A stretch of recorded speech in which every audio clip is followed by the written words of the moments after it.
त्याचप्रमाणे माझे सर्व महाराष्ट्र भूषण पब्लिक स्कूल आणि ज्युनियर कॉलेज हे सर्व माझे सहकारी आणि विद्यार्थी मित्रांनो, आजचा दिवस म्हणजे खास तुमच्यासाठी पर्वणी आहे.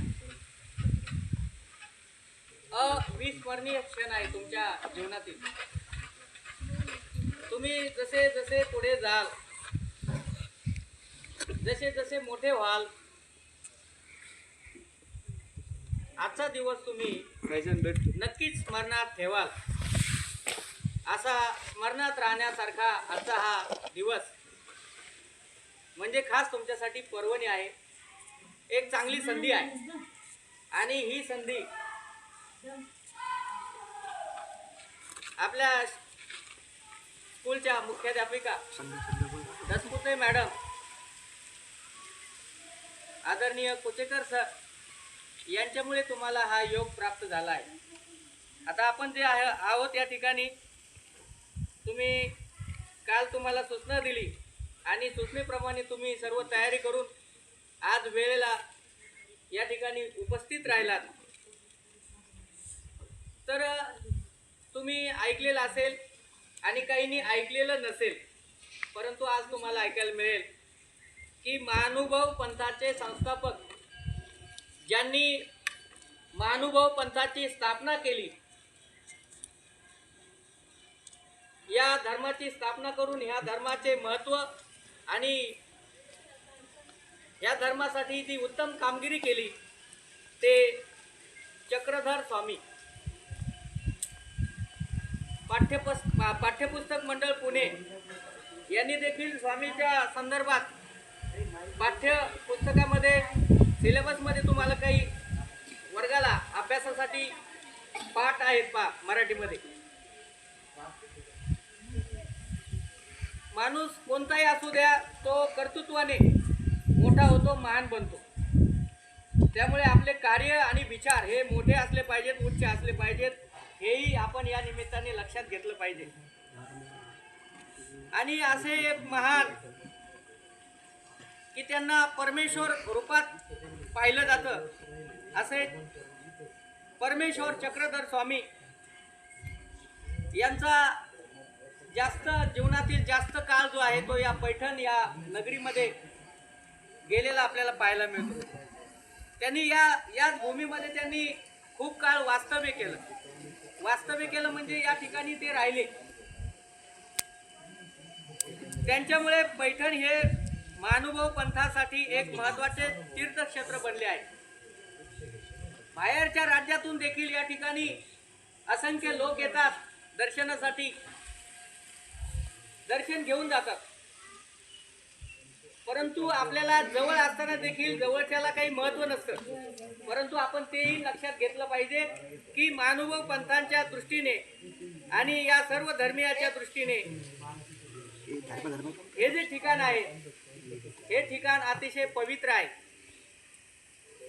आणि गोदा काठी म्हणजे आपली ही गंगा, गोदा काठी आणि गोदा काठी हे स्थान या ठिकाणी वसलेले आहे. या ठिकाणी गोदाकाठ आणि स्वामीचे या ठिकाणचे वास्तव्य, यामुळे ही जी भूमी आहे, त्याचबरोबर आपल्याला माहित आहे संत एकनाथ महाराज, अशा या संत ज्ञानेश्वर महाराज यांच्या पदस्पर्शाने या ठिकाणची भूमी अतिशय पवित्र आहे. तुम्हाला कल्पना असेल नसेल माहीत नाही, परंतु या ठिकाणी महाराष्ट्रामधनं, महाराष्ट्राच्या बाहेर भारताच्या कानाकोपऱ्यातून लोक येतात दर्शनासाठी आणि ते आल्यानंतर या ठिकाणी आल्यानंतर शांत होतात. हा या ठिकाणचा महिमा आहे, या ठिकाणचं महत्त्व आहे. म्हणून ते आपण या ठिकाणी समजून घेतलं पाहिजे.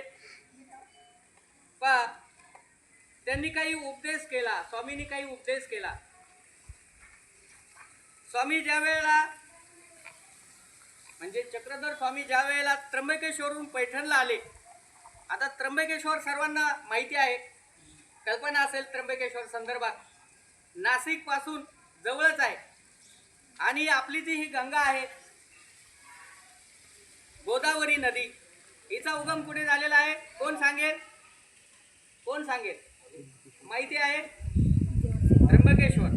मग अशा या पवित्र ठिकाणावरून, त्र्यंबकेश्वरवरून स्वामी या ठिकाणी पैठणला आले आणि त्यांनी या ठिकाणी आल्यानंतर आपल्या धर्माचा प्रचार प्रसार करण्यासाठी, धर्माचं महत्त्व आणि लोकांना उपदेश करण्यासाठी त्यांनी संन्यासी दीक्षा घेतली.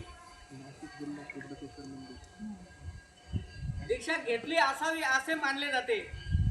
त्यांनी गोदावरी नदीच्या काठाने विहार करत असताना, म्हणजे फिरत असताना आपल्या अनुयायांना, म्हणजे त्यावेळेला त्यांचे अनुयायी होते, त्यांच्या विचारांना साथ देणारे, विचारांना प्रतिसाद देणारे त्यावेळी जे लोक होते त्यांना ते उपदेश करत असत.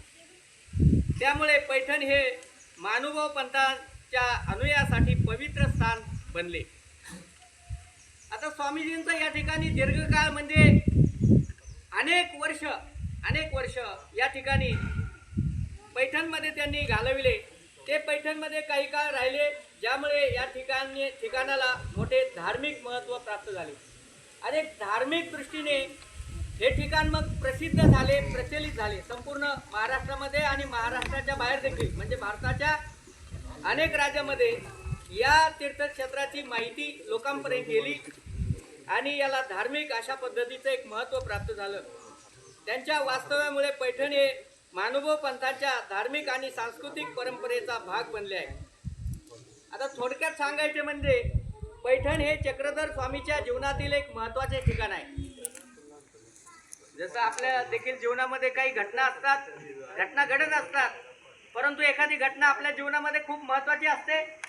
अगदी तशाच पद्धतीने तुम्ही देखील तुमच्या जीवनामध्ये वेगवेगळ्या शहरामध्ये जाणार, वेगवेगळ्या गावांना भेटी देणार, वेगवेगळ्या तीर्थक्षेत्रांना भेटी देणार, हे ठरलेलं. परंतु त्यामधनं देखील तुमचं जे काही व्यक्तिमत्व आहे, तुमचं जे काही व्यक्तिमत्वाचा विकास आहे, तो ज्या ठिकाणी होईल त्या ठिकाणाला तुम्ही कदापि विसरू शकणार नाही. आणि मग असंच एक ठिकाण स्वामीजीच्या संदर्भामध्ये मला सांगावंसं वाटतं की पैठण हे जे चक्रधर स्वामीच्या जीवनातील एक महत्त्वाचं ठिकाण आहे, जेथे त्यांनी आपल्या शिकवणीचा प्रसार केला आणि अनुयायांना मार्गदर्शन केले. म्हणजे त्या काळामध्ये त्यांचे जे काही अनुयायी होते, त्यांचे जे काही उपासक होते, त्यांच्या विचारांना साथ घालणारे होते, त्यांना ते नेहमी उपदेश करत असत, म्हणजे मार्गदर्शन करत असत. आणि मार्गदर्शनातून या धर्माचा प्रचार आणि प्रसार मोठ्या प्रमाणावर झाला. आता या ठिकाणाला खूप हजारो वर्षाची परंपरा आहे. आपण एवढं खोलवर गेलं तर हे जे आपलं ठिकाण आहे पैठण, हे अतिशय प्राचीन आहे. मग अशा प्राचीन शहरामध्ये त्या काळात देखील तुम्हाला कल्पना असेल नसेल माहीत नाही, परंतु आपल्या या शहराला एक प्राचीन ऐतिहासिक अशी परंपरा आहे.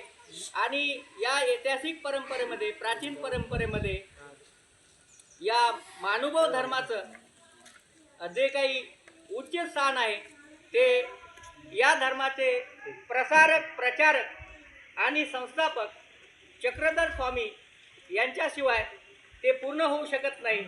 आणि म्हणून अशा या स्वामींना मी या ठिकाणी आपणा सर्वांच्या समोर मी साष्टांग दंडवत त्यांना घालतो, त्यांना नमन करतो, त्यांच्या कार्याला नमन करतो. आणि आपणही त्यांच्याकडनं आपल्या जीवनामध्ये निश्चितपणाने प्रेरणा घेतली पाहिजे. आपण देखील आपल्या व्यक्तिमत्वाचा विद्यार्थी दशेत विकास केला पाहिजे आणि नेहमी आपण सकारात्मक दृष्टिकोन ठेवून आपलं जीवन जगलं पाहिजे. या ठिकाणी मला आपल्या शाळेच्या मुख्याध्यापिका सन्माननीय दसपुते मॅडम, त्याचबरोबर सन्माननीय कुचेकर सर यांनी या ठिकाणी आपल्याला मार्गदर्शन करण्याची जी संधी मला उपलब्ध करून दिली, त्याबद्दल मी त्यांचे मनपूर्वक आभार मानतो, त्यांना धन्यवाद देतो. आणि तुम्ही देखील सर्वांनी या ठिकाणी स्वामींच्या संदर्भात जी काही माहिती ऐकून घेतली त्याबद्दल तुम्हालाही धन्यवाद देतो. आणि या ठिकाणी मी माझ्या वाणीला विराम देतो, थांबतो. धन्यवाद.